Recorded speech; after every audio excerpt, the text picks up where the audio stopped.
Today on the podcast, I'm joined by John Schultz. He's the president and CEO of Net Strategies. And John's been in the marketing and tech trenches for over 27 years. And his agency works with companies doing anywhere from 5 million up to 2 billion in revenue across tech, government contracting, and professional services. He's worked with brands like Saab, Merck, and National Automotive Dealers Association, and he's guest lectured at the University of Virginia on branding and digital trends. What I love about this conversation is that we get to dive into the real tensions that agencies and consultancies are navigating right now and asking the major question everyone needs to be answering today. What are you actually selling? John and I go deep on positioning, why your clients love you for the reasons you didn't expect, and how to price when AI is collapsing execution costs, and why the human relationship might be the most undervalued asset in your business right now. Now let's get into it. So do people really want to hire an agency? I don't know. That's a good question right now. It's a good question. I think the idea of an agency kind of excites people because they think they're going to get, I get all these cool creative people and they're really on the edge. And, I get to work with a bunch of passionate people on strategy and all that other stuff. And the promise doesn't always deliver on that, and it comes with some risks around what's the cost? What am I really paying for? What's the quality going to be? And what are the outcomes going to be? So, and I'm also, the other thing about an agency and the whole agency model is, even if Perplexity tells me it's in one of the top, digital agencies in one of the top 20 growth areas, and I'm like, okay, that's good. I want to see that growth. Show me that growth. But, even if Perplexity tells me that, I still have to take a good hard look at the kind of people I want to do business with and what we've been successful with, and say, okay, what do they want? What do they really need? And the interesting thing with the agency stuff is I always just circle right back to who writes the checks, who gets excited about the first meeting or two, and who do I need to basically deliver results for, and what is going to make them tick. And they sit down and they say, I'm talking to you because I hit a plateau. Sales just aren't what they used to be. I used to get a lot of referrals. I used to get more word of mouth. I even had people, hopping on my website from time to time and filling out the contact form. And, they're just like, I don't know what to do. And I don't have the wherewithal to do what AI tells me that I should do. That's the funny thing, is because everybody, even the Luddites now, or at least go to GPT and asking a few questions, and they're like, oh shit, because in a lot of ways, AI can be so much smarter and faster than us about going and getting information and giving it back to us in a way that makes sense. The challenge is the execution.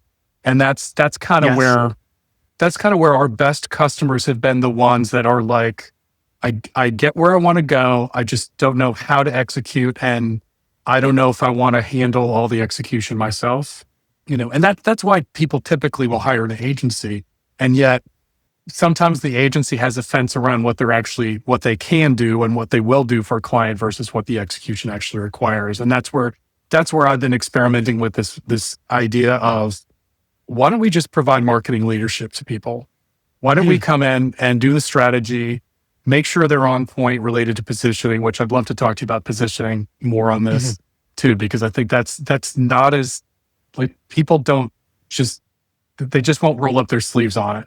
And they need somebody to help with that generally. But, basically, leadership means that we can build a strategy, we can build a position, we can decide what segments we're going to go after and what makes the most sense. We can leverage the assets the company has already. And then we can go execute, and we can execute with a combination of our own people, with AI and automation, and with other resources that we might need, because AI is not the answer to everything, for sure. So that's the interesting thing about this whole agency model for me is, I'm at a point in my career where I want to work with people who I want to work with. And I don't want to grow the company around folks that I either don't think we can deliver results for, or won't value our work, or what have you. Because the other expectation around agencies and around executing campaigns is this idea of treating agencies as commodities and sort of picking a little point of what an agency can do or should do. Like I need a pay-per-click agency. I need an SEO agency. And then they're shopping around, and then they, and if they're price shoppers and they think it's all just a commodity, that's not a great customer for a lot of professional services companies. I don't want to be the GoDaddy of digital marketing. I don't want to be everybody's, just, click here, fill out these forms and all that stuff. So yeah, so that's go ahead. No, just to add to your point, I think because the current structure of agencies, it's scope of work, deliverables, and then you build the infrastructure based on that. So like kind of naturally forces you only to sell to specific pigeonholes versus around, like what you said, what if we just sell marketing leadership? Be your marketing of choice, like marketing leader of choice. And instead of and we'll do whatever it takes based on our capabilities that has to match to your strategy. So there has to be that bond, it's like that right client fit that your capabilities can fulfill in the client, but also almost keeping the scope open-ended. And I've been chatting a little bit more about this. Like we're in the post-scope era where it's not about getting out of scope or doing more or doing scope creep, but it's about you can't really close out all the dynamics and variables that a client will need. That's right. I'm glad you brought that up because it's funny. I still have people asking me for project fees on things. Yeah. And I'm like, hey man, the world moves way too fast for project fees now. We just here's a better way to structure this.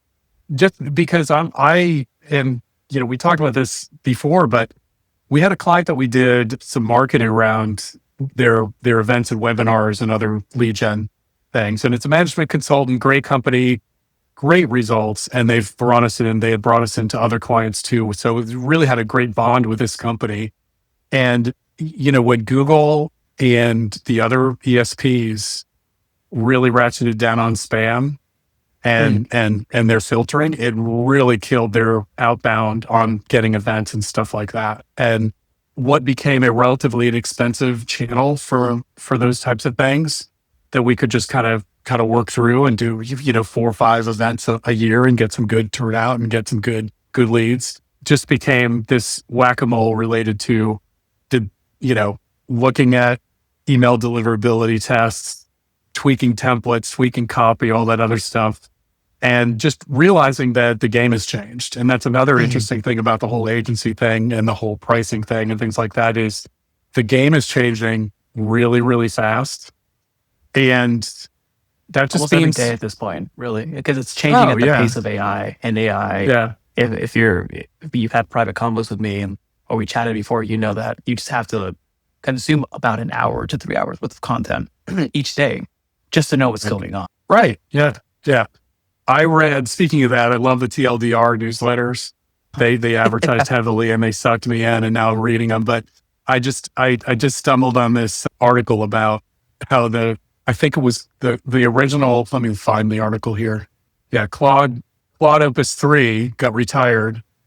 Oh yeah, and starting its own Substack. Yeah.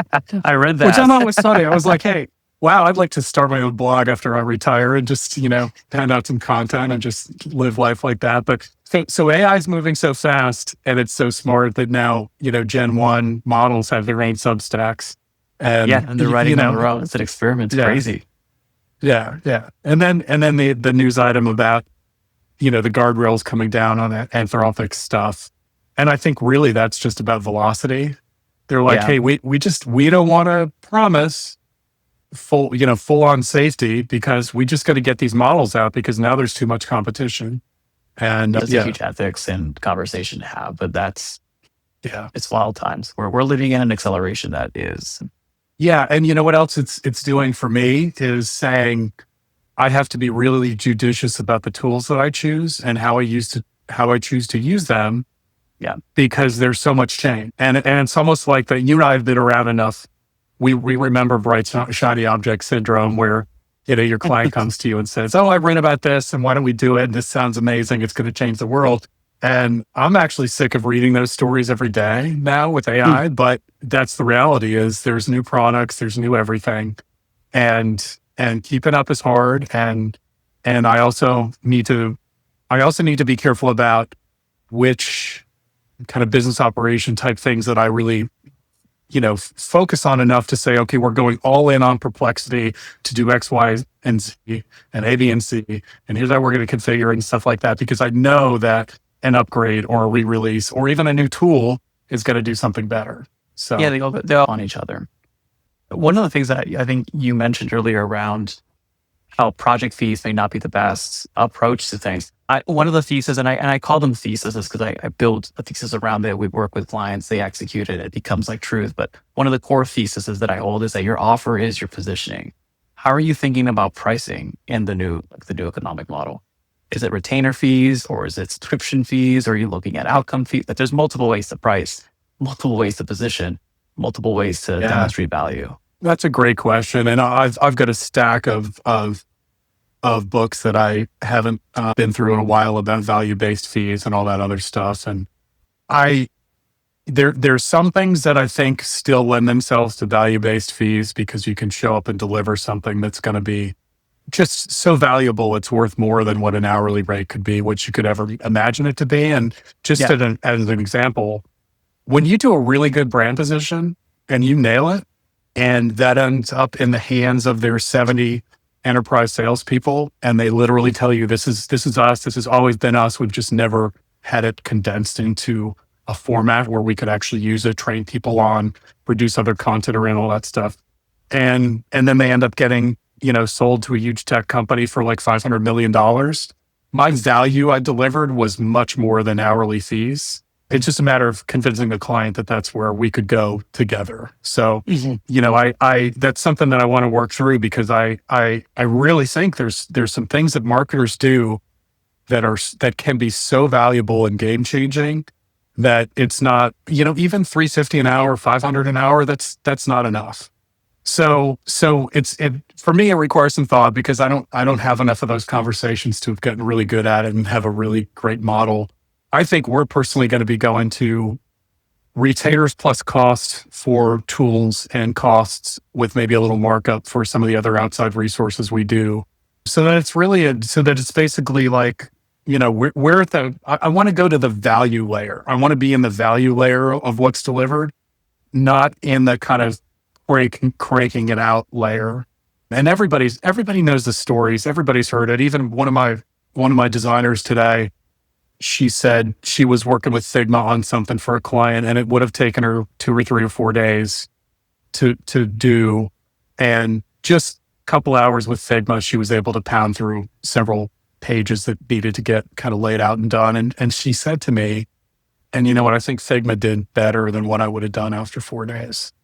She knows the discretion, right? She knows how to orchestrate it. So there is that nuance between knowing. Yeah. That gap, though, I think is going to be closed, but that's probably going to be, in my humble opinion, like 2 years to 1 year and a half, where the judgment layer is going to be closed. But the fact that she knows how to orchestrate, that's that key skill set, orchestrating Figma, knowing what good looks like, and then directing. But then we also have the flip side, and this is like the ethics side of skill loss. Losing our ability to do the skill because we're not doing the thing anymore, the doing, but we're dictating the doing. Yeah. I think, well, hey man, I think, I don't know, you and I have been through, we've been through things like COVID recently. Things like 9/11 was pretty impactful on business. I had friends of mine who were in the middle of like $100 million deals that would have closed on, like September 12th and then September 11th hit. And and we were, and everything just fell apart. I mean, there's all these there's disruptions along the way. Of course, everyone's saying AI is going to be even more disruptive. It probably is. And it's going to mean, there's going to be a readjustment of how people work and what kind of skills need to be relearned and things like that. And I hadn't thought about like that gap of, that like learning loss and skill loss, because all of a sudden I'm telling something else to do it. I'm not doing it myself anymore. We'll just have to see how that plays out because, it may not be as important, right? Like you don't have to be a good mechanic nowadays. You can just go to the shop and get it. I know it's terrible for me to say, but like I'm not the best mechanic in a car. Like if something's wrong in my car, I'm just taking it to the shop. So maybe it could be something around that where you don't have to have the skill sets to execute at a higher focus on the net value that you're creating, to your point. Yeah. And there's still going to be some other things and other circumstances where AI just doesn't get it quite right. And you got to work with someone who can really nail it too. So it's not like it's going away. It's just, I think it is going to be tough times for people, entry-level people, mid-level people in design, coding, even writing. There's going to be a lot of disruption. So. Yeah, I was even asked to be like a lecturer, just part-time, just for fun, of a local college here. And that was maybe 3 months ago. With all the changes that have happened last month, I would be changing my curriculum and just focusing on outcomes for the students to do, actually sell Right. and build something real, because they're the most impacted. Entry level roles are going to be significantly impacted because you don't need them. And I'm not Sure. saying that bluntly. I'm like a real example. I was chatting with a friend. He's a techie CTO. I needed a workflow to be done for my particular business. Like, I'm going to interview this person. They're going to do X, Y, and Z. Long story short, it's like, hey, let me just build the app for you. We're literally building the app to do a workflow.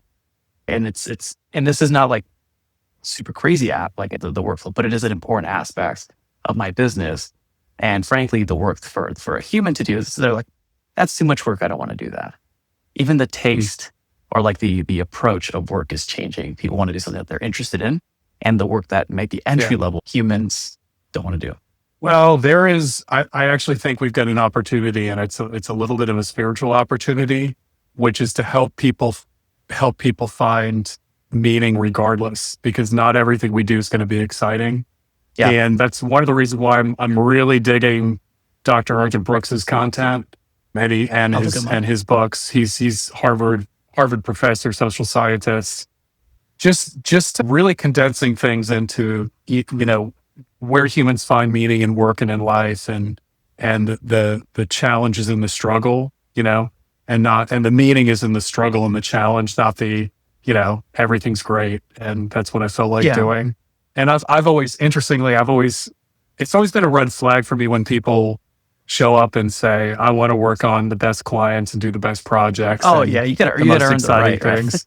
Yeah, I was like, wait a second, I that's my job. I own the company. I had my face in the mud for years. That's right. Yeah, you have no idea. Yeah. So, you gotta. I gave a talk before. I sponsored an event. I talked to present the book. I'm like, yeah, I got kicked in the face enough times to write this book. So like, it's almost like a badge of honor. But you have to go through it. Yeah.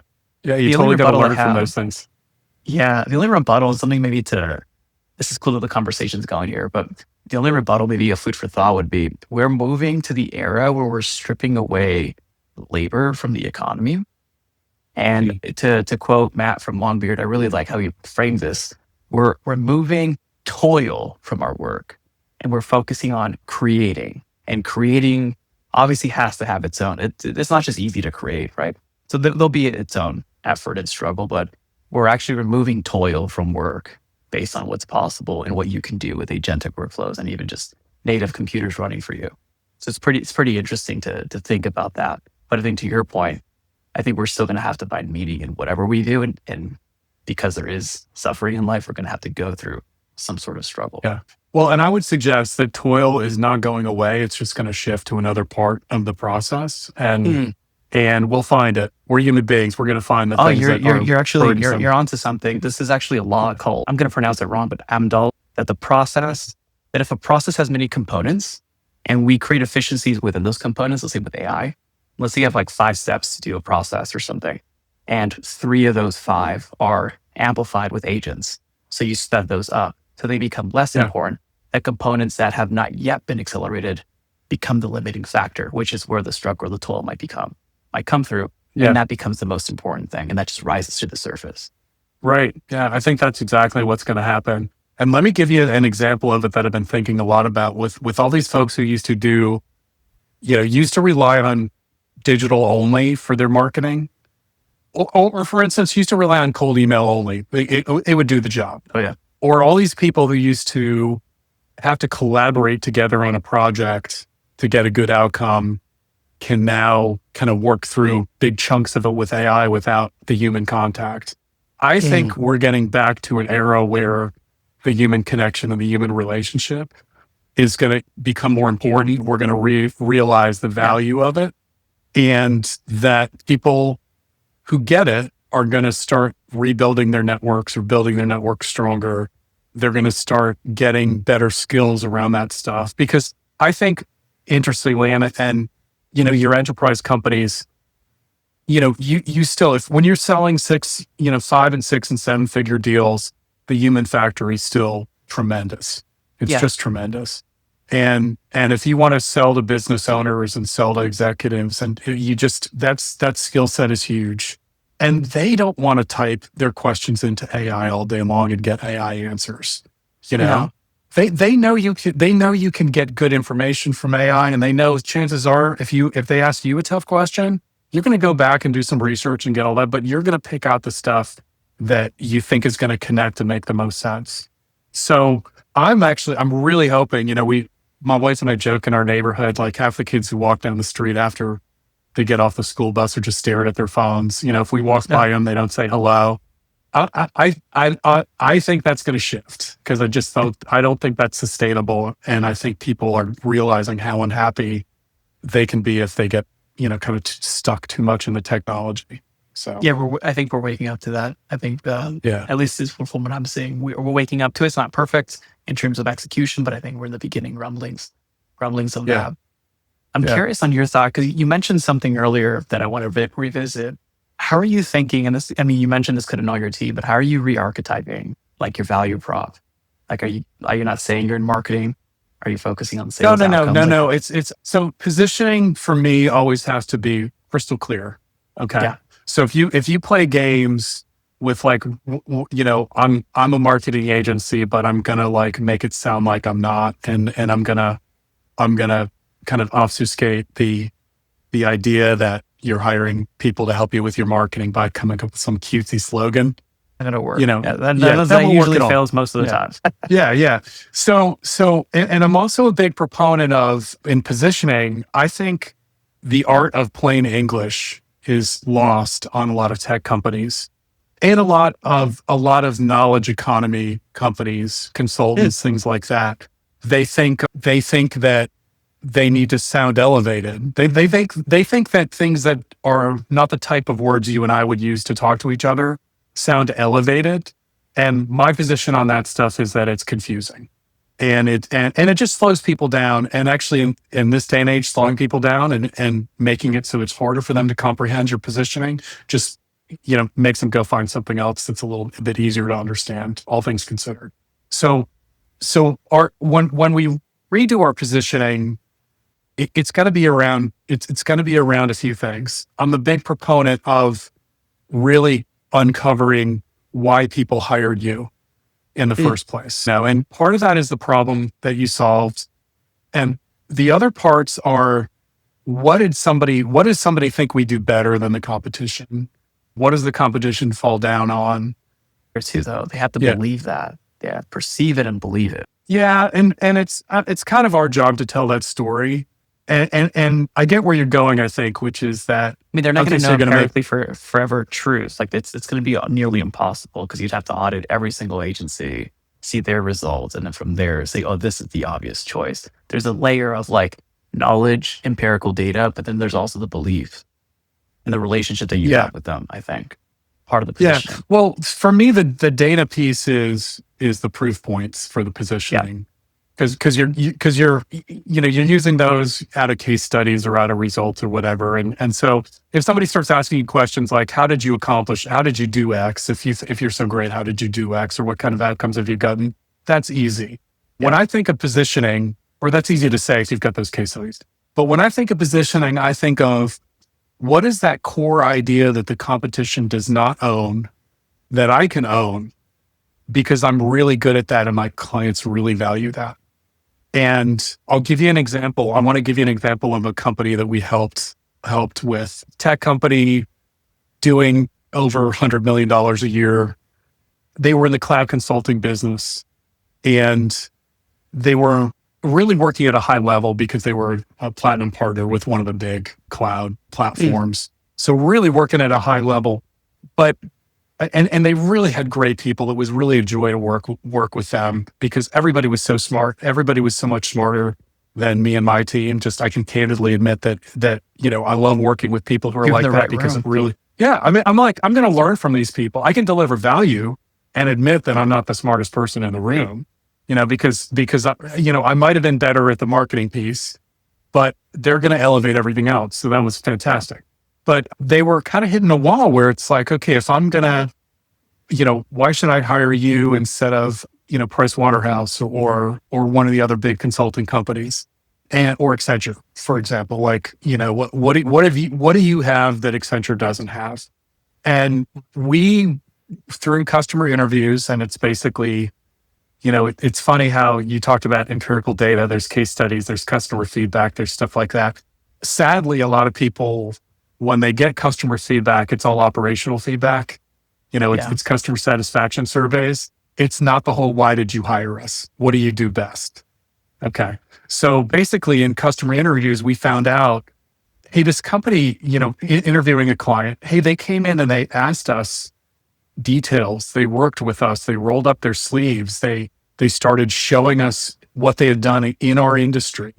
And they started basically sort of pre-architecting what a solution could be for us. It's like they were ready to roll up their sleeves with us as subject matter experts and actually deliver some value before there was even a proposal on the table, And they've really valued that because it's like, who else does that? Who else works at that level?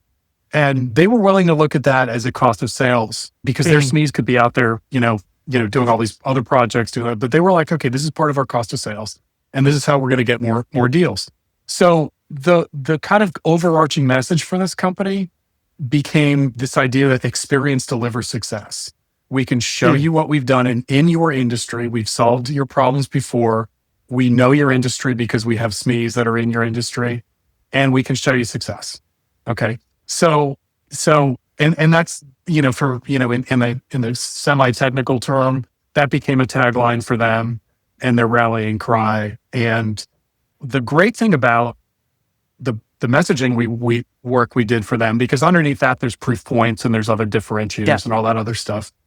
We did a brand book and a sales playbook for them that they just turned around and turned into a 10-minute onboarding video. So the first thing that when you got hired by this company, the first thing you had to do when you sat down at your desk was watch this 10-minute onboarding video that basically had all the brand messaging in it. And for me, what's interesting and what I love these kinds of projects, but they've also been difficult for us to find. We've usually gotten referred into them, and you end up in a kind of a horse race with the brand people who are like the logo people versus the brand people who are the messaging people. And sometimes that's when somebody really wants a big agency. But anyway, that's my problem. That's not this problem. I love working on these projects because when you can uncover that and develop an architecture and they can use it in such a practical way right away, the onboarding video, and say, this is so important to us that you're going to spend your first 10 minutes of your job assimilating this. I just love that. And I also think, and this is something we have been working on internally, is using AI to build out that whole process. Because if I get the data from customer interviews, I can start scoring the concepts of what's important to customers around this idea of why did you hire us and what do we do best and how did we make you happy and stuff like that. I can score that data. I can start ideating around messaging ideas. I can develop a framework that I can also, kind of flows downstream into proposals or other things like that. And that for me, we haven't finished, working through the details of that from an AI perspective, but that I'm excited about because it's like, okay, great. We see how this can flow into so many things without a lot of friction. I love that idea. Or just know that nuance. And it's beyond just like a methodology that you have. Like you have your own methodologies to deliver success. You're going to communicate that, but you also have to communicate or marry to what your clients loved about you. And sometimes I even see it like when clients, we use Basecamp, so they'll comment here. The things that they love weren't the things that I was aiming for. Like, you didn't like this thing, you like that thing. Like, that's interesting to get that feedback and then now leading with that feedback. But it's interesting to what you think valuable is valuable because you're delivering the goods. So don't shy away from like your original methodology or unique process of getting results. But usually what the clients love is going to be different from what you expect it to be. Yeah, that is one of the big challenges of messaging and positioning. And I'm glad you brought that up because whoever listens to this, if they're thinking about positioning, one of the things that I always recommend to my clients is always remember this positioning is for your prospects and your customers. It's not for you. This isn't so you can go to a party or go to the golf course or go on a yacht and tell people what you think your company should sound like to them so that you can feel good about it. This is so that you can get more business. And you do run into either, issues with founders having a perception about their company, or just, hey, I don't see the world the way that my prospect does related to their pain and why they buy. So I don't want to go down that road. That can be a challenge.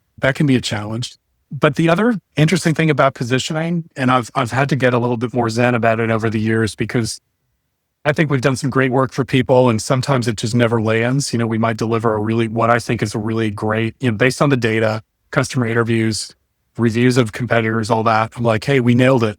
And the client's like, you know what? I can't go with that. I don't think that's us. And I bring that up because it was basically, that's not us, is sometimes that's not me. That's not how I want my company to be perceived. Yeah. And I put on that because one of the things that I do, and a lot of people ask me why I care about it, but I always look at the mission of the company, like what do they actually care about, and their values, because that actually has to max with what are the goals they're trying to accomplish. And in this case, the positioning, but that's also interesting too. It's like, here's the medicine. I don't like that flavor medicine almost. Yes. Yeah, that happens. And that's tough. That's actually tougher with marketing than I think with other industries, because it's like, I think there's a lot of black and white, for instance, if your accountant tells you something, you need to do it. Exactly. And even lawyers, it's like, okay, well, if we do this, this is what the law supports, but we also could do this, pick one or two. When you drop a marketing, positioning on somebody, or brand position on somebody, is it an opinion, right? Do you think it's just an opinion? Is it the issue of saying it's marketing, or is it well, part of it is that people don't think that marketing is as immutable as accounting, that the principles are not immutable. I would argue that actually marketing has more laws around it than people might realize. It's just that there are more ways to work the color within the lines. When you have if I've got this idea of experience delivers success, I could probably sit down and I could probably think of another 10 other ways to express that. I could think of sassy ways. I could think of more elevated ways. I could think of ways with more words. And sometimes that's where people get hung up on a position. It's like, that's not quite edgy enough for me, or that's, and that's where the feeling of it isn't, they might think that's off. So what I was basically getting at is, over the years, I've had to get a little bit more zen about, it is better to go to market with a position that I don't think is 100% perfect, but maybe 90 or 80%, because the client is like, okay, that's more like us. I'm like, okay, that will still move the needle for you. It's not the best solution. It's not like you filled out the wrong, numbers on your tax form or something, but this is still going to be an improvement for you, And I have to, marketing, it's easy to take. Well, I won't say it's easy, because again, you have to just be mature and be grounded. You're going to get a lot of feedback, and you're going to get a lot of criticism, and hopefully it's stuff you can just work through. You have to deal with that. You have to deal with it in a graceful, professional way. And that does mean that you're going to dial back you might have to dial back something from 100% sometimes, just because, you got to get something done. Yeah. Iterate and test. But the number one validator is revenue. Does the market get it? Does that add pipeline? Is it moving the needle? And once you once you see that, then you're like, okay, cool. Let's just keep the marketing going. Keep evolving in that direction. Yeah, exactly. I like that. Lots of things to think about for re-archetyping, like changing value props, positioning. What are some of the things? Because I think a lot of change is happening right now with consultancies, with agencies, to be able to think about how they're repositioning and how they're changing, because business models are effectively changing right now. I'll share some stuff with you about that. But what else? What other ideas could we close off with around how you're thinking about positioning and because you're working through this process right now. You gave us great insights on proof points, which are obvious, but those are important. But then also around the customer interviews, what do they care about? And how do we align that messaging to meet with the customers where they're at? What other things are you thinking about internally? Well, I'll start with the first one that's top of mind, which is we're now getting asked to do some AI work for people that's sort of like what I would call marketing adjacent. And it's not part of what we typically would do as an agency. But let me give you an example. This B2B HVAC company right now has 3 salespeople. They are really, really proactive about how they do their budgeting and how they get in front of a client and basically say, hey, this $50,000 piece is going to need to be replaced in 3 years, et cetera, because part of their whole operational model is they're not just coming in when something breaks and saying, okay, we'll fix it or we'll replace it. They're basically trying to get ahead of things because their target market are community-based organizations like churches, things like that. So nonprofits, churches, things like that, they don't like surprises. They want to budget for things. They also need somebody holding their hand. So the whole process to develop that budget means you've got to grab the serial numbers.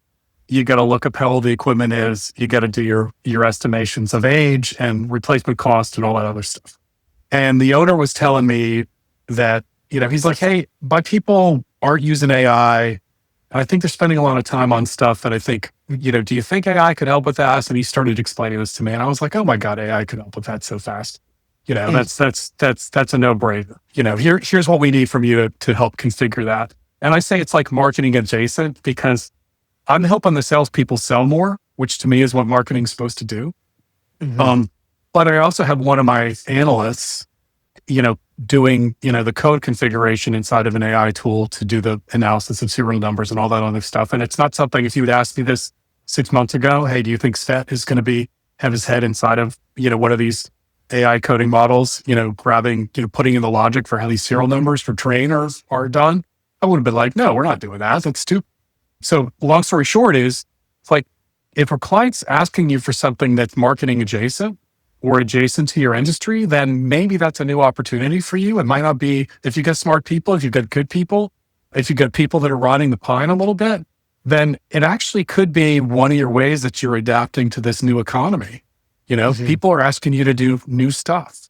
So that's been on my mind. It's like, what else is adjacent? And I had a buddy who runs like a desktop and office, computer office support company. He does like $7 million a year.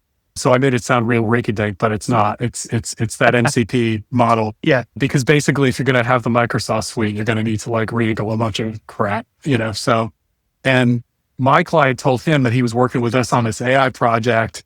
And he was like, holy crap, we gotta, we have customers asking for that now. And we haven't been doing it. Microsoft is hassling us to sell Copilot licenses, and I don't even know if my people use it, et cetera, et cetera. We still haven't. Yeah. I mean, we're so early in the shift that people still don't even realize it. Yeah. It's beginning. I think it's like first 5% of the bubble. Like there's no bubble right now. It's just literally we're in the first 5% of something. Yeah. So the last thing is, I hope I'm not crushing you on time, but the last thing that's been on my mind with this stuff is around the relationship and how value is created and how relationships are nurtured. And, I love, the Rory Sutherland shorts pop up on my YouTube feed all the time. He's the Ogilvy guy from the UK. And he's the master of these pithy little presentations about, what works and what makes people tick and all that stuff. And I love the story that he tells about, the hotels that got rid of their doorman because they installed automatic doors. And, the consultants came in and said, oh, you're going to save so much money. You're dropping headcount. You're not paying for health insurance for these people, and you just install this thing and it works. It opens the door. Everything's fine. And he just talks about everything around that process and that doorman that used to add value that's gone now. Okay. So, the grading at the door, the advice about, what to do next, the hailing of the cab, all that stuff. The guy you recognize when you've been back to that hotel like 10 times, his name, and maybe he remembers your name, in this crazy cold tech world. The guy remembers your name because you've been there like 10 times in the last 3 months or something like that. I think that's an opportunity for people who are looking at their businesses and AI and the customer experience. Are we really building good relationships? Are we really having positive interactions?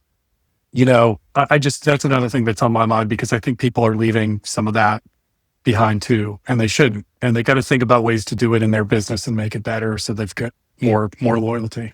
Yeah, and I think one of the things that I doubled down on that is it's not going to close the deal, but it is going to increase, like, in my opinion, all the other metrics that matter: lifetime value, stick rate, relationship, and then also new opportunities that happen. It's just basic. This is nothing new.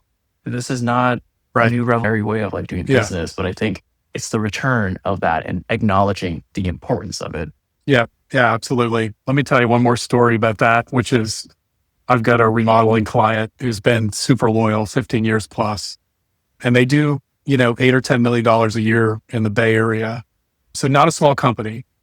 And when they have some down periods, which everybody does, because they have a profit sharing plan, they will also actually, executive salaries can get cut 5 or 10% in the downturn, because there's upside and there's downside, and that's what they sign up for. When I found out the people that I was talking to, when we were doing our monthly update calls, and then, they're on the executive team, that they had taken a 10% pay cut, I said, you know what? I'm going to need to cut my fees 10% until we get them out of this. And it wasn't all on us. It wasn't, marketing wasn't necessarily the issue. You've got all the economic issues, and they were working with their sales team and stuff like that. But I looked at it and I said, for a company that's been loyal to us, even though they get solicited from other agencies all the time, I can do that for them. I can do that for them until they're kind of out of the woods on that. So sometimes I think you got to put real dollars behind some of these customer experience and loyalty. Value. Yeah. Dude. Yeah. That's so on point. Because I was chatting about this specifically. That sometimes you don't want to have the most revenue in the shortest term always, because it could come back to bite you. And it's like, well, aren't you leaving money on the table? Yeah, you might be, but that's irrelevant to adding an extra 2 to 3 years to that relationship to the client. Oh, absolutely. Yeah. And that's like, it's thinking in like year to date versus month to month. And it's also thinking about the next 3 to 5 years versus looking at this year's P&L. What's interesting? I'm glad you brought that up, because one of the things when I talk to people about positioning and they haven't really invested that much in marketing, we will actually do a model, a cost of marketing model for them that is based on revenue, profit, and lifetime value. So we cut a bucket, high, medium, low as far as revenue goes and how long the relationship is. And, for some companies, it's like, they never stopped and thought that 6-figure a year company that is around for 6 or 7 years is actually worth spending $100,000 to try to get, depending on what their profit margin is, So yeah, the long view, the long view and the view of overall value for a healthy business, that's important. And that helps you like budget and throttle what you spend on marketing. And it also helps at some level get past some of the commoditization stuff. Like, wait a second, why would you bolt together a bunch of cheap, point solutions to get this client that over 6 years is going to earn you, $1.2 million in profit? Why are you thinking that way? Nobody does that. Nobody does that. Why would you take your Mercedes to the guy around the street that works on Toyota Corollas all the time?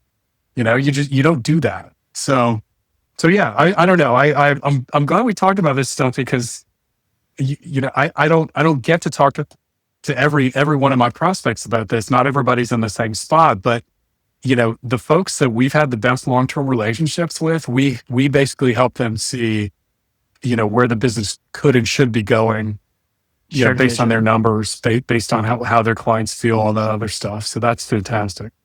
And the entry point with the positioning, John, that's a great way to close. For our listeners out there, where's the best place for people to, 1, thank you for being on, and 2, learn more about you? Oh my goodness. Well, hit our website, netstrategies.com, and you can see the work that we've done. And I don't have a lot of detail about myself on there. I don't toot my own horn much. We've got a lot more client numbers and things like that. And frankly, more important to me is just having really meaningful conversations with people who want to move their business forward, because I love learning about other people's problems and seeing if I have a solution and seeing if I've solved that problem before. And I love learning about other industries and the nuances of other industries, because when I can roll up my sleeves on that, I can also kind of see how our process, can help that too. So, yeah, it's having some more conversations would help feed my curiosity into all those things. So that's good. Yeah. We'll put those links in the show notes. John, thank you again for being on. All right, buddy. Thank you. Thanks for having me. Thank you for listening to the podcast. If you'd like to get more of these podcasts, please go ahead and subscribe to wherever you're watching or listening to the pod. If you have any suggestions or questions that you want me to answer on the pod, or you have a guest that you want me to interview, please go ahead and email me all of your suggestions and questions at podcast@dogoodwork.io. That's podcast@dogoodwork.io. If you'd like to give me public feedback, you can go on Apple Podcasts, and from there, you can leave up to a 5-star review. I would greatly appreciate that. If you like more free resources where you can get my best strategies to help you increase your company's performance and scale profitably, you can get handpicked articles to propel your growth, and you can get trainings and discussions that I give freely online, as well as low-cost resources such as my books and guides. You can get all of that by going to dogoodwork.io/resources. 90% of all of these resources are not behind any email opt-ins. You can get instant access by going to dogoodwork.io/resources. Now, if you'd like to accelerate your progress and shorten the gap between information and action and start seeing results in your business, let's work together to increase your company's performance and scale profitably and serve more clients without the overwhelm. You can request a free clarity call to see how we can best support you to reach your goals by going to dogoodwork.io/apply. Again, that's dogoodwork.io/apply. As always, it's an honor to be a small part in your journey. This is Raul Hernandez. Do good work.